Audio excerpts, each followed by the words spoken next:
प्रिया 26 साल की जवान और मेहनती लड़की दिल्ली के एक मल्टीनेशनल कंपनी में मार्केटिंग एग्जीक्यूटिव के रूप में काम करती थी। उसकी जिंदगी रूटीन में बंधी हुई थी। सुबह जल्दी ऑफिस, शाम को परिवार की देखभाल और रात में थकान।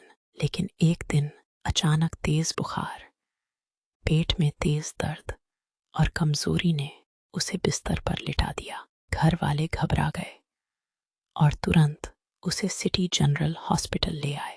हॉस्पिटल का सफेद कमरा, हल्की बीप की आवाजें और दवाइयों की महक। प्रिया बेड पर लेटी थी। उसका चेहरा पीला पड़ गया था।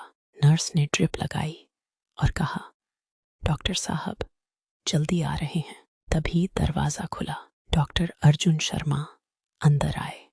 32 साल के, लंबे, आकर्षक सफेद कोट में, बहुत प्रोफेशनल और करुणामय लग रहे थे।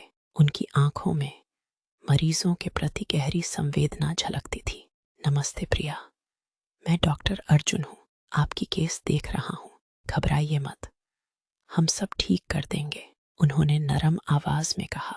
प्रिया ने कमजोरी के बावजूद मुस्कुराने की कोशिश की। डॉक्टर साहब, बहुत दर्द हो रहा है, लगता है जैसे सब कुछ रुक सा गया है।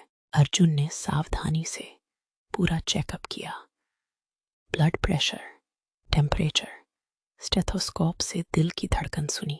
ये इन्फेक्शन है, लेकिन हमारी टीम पूरी तरह आपके साथ है। मैं हर समय उपलब्ध रहूंगा। उन्होंने प्रिया का हाथ हल्के से थामा और भरोसा दिलाया। उस स्पर्श में प्रिया को अनजाने ही एक गर्माहट महसूस हुई। रात भर अर्जुन कई बार राउंड पर आए। एक बार उन्होंने प्रिया को पानी पिलाया, दूसरी बार दवाई का समय याद दिलाया।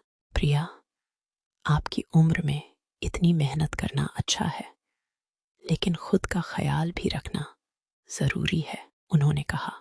धीरे धीरे बातें बढ़ी। प्रिया ने बताया कि उसके पापा की बीमारी के बाद वो परिवार की एकमात्र सपोर्ट है। अर्जुन ने अपनी कहानी शेयर की। मेडिकल कॉलेज की कड़ी मेहनत, रात दिन की ड्यूटी और ये कि प्यार के लिए समय ही नहीं मिला। उस रात प्रिया को नींद आई तो सपने में भी अर्जुन का चेहरा आया। अगले 3-4 दिन प्रिया की तबीयत धीरे धीरे सुधरने लगी, लेकिन अर्जुन अब भी रोज ज्यादा समय उसके कमरे में बिताते। सुबह वे फ्रेश फूल लेकर आते। ये आपके कमरे को खुशबू और सकारात्मक एनर्जी देगा। प्रिया शर्माते हुए हंसती। डॉक्टर साहब, आप सभी पेशेंट्स के लिए इतना करते हैं क्या? अर्जुन मुस्कुराते। नहीं प्रिया, आप कुछ खास हो। आपकी हिम्मत और मुस्कान मुझे अच्छी लगती है। वे दोनों हॉस्पिटल गार्डन में व्हील चेयर पर घूमते। अर्जुन प्रिया को हल्की एक्सरसाइज करवाते, उसके फेवरेट गाने सुनाते। एक शाम बारिश शुरू हो गई। दोनों खिड़की के पास खड़े थे। अर्जुन ने प्रिया को अपनी स्टोल ओढ़ा दी। ठंड लग जाएगी। प्रिया ने उनकी तरफ देखा।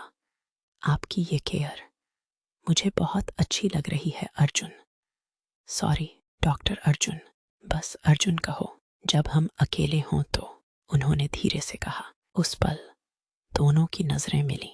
हॉस्पिटल की दीवारों के बीच एक अनकही केमिस्ट्री बन रही थी। प्रिया महसूस कर रही थी कि उसका दिल अब सिर्फ बीमारी नहीं बल्कि अर्जुन की वजह से भी धड़क रहा है। अर्जुन प्रिया के लिए स्पेशल डाइट ऑर्डर करते, उसकी रिपोर्ट खुद चेक करते और रात को देर तक बातें करते। प्रिया ने एक डायरी शुरू की जिसमें लिखा, डॉक्टर अर्जुन ने न सिर्फ मेरी तबीयत ठीक की बल्कि मेरे अकेलेपन को भी भर दिया। प्रिया अब काफी ठीक हो चुकी थी, लेकिन अर्जुन ने कुछ और दिन ऑब्जर्वेशन के लिए रखा। एक रात प्रिया को अचानक बहुत उदासी छा गई। वह चुपचाप रो रही थी। अर्जुन ड्यूटी पर थे। उन्होंने देख लिया। बिना कुछ कहे वे आए, बेड के पास बैठे और प्रिया का हाथ थाम लिया। प्रिया, मैं हूं ना, अब कभी अकेली मत महसूस करना, तुम्हारी मुश्किलें अब मेरी भी हैं। प्रिया ने उनकी छाती पर सिर रख दिया। अर्जुन, आपने मेरी जिंदगी में रोशनी भर दी है।